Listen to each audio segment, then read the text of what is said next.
The Supreme Court seems to have no problem regulating women's bodies.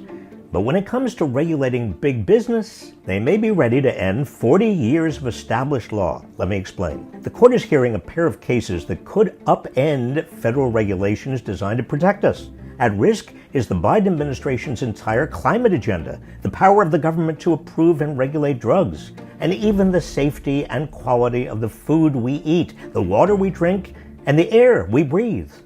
And big corporations are salivating for a ruling that goes their way. So what's putting all of this at risk?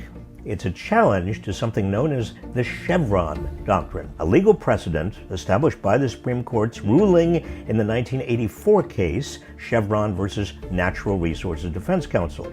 That case held that whenever any regulation in a law is unclear, it should be up to the federal agencies, not the courts, to interpret and implement it.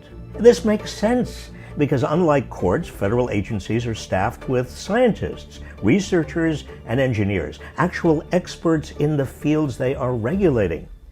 But now a pair of Supreme Court cases challenging the doctrine could shift this power to the courts, stripping federal agencies of this key role of interpreting and implementing our nation's laws.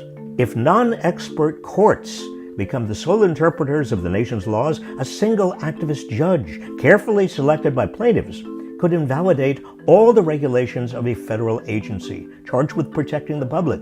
No wonder the big banks, fossil fuel companies, and pharmaceutical giants who hate the power of federal agencies to limit their profits have been trying for years to end the Chevron doctrine. And this time, they think they have the votes on the Supreme Court to do it. If agencies are stripped of their power to regulate, the big losers will be the American public. We need real experts tackling today's complicated problems, not judges who think they know better.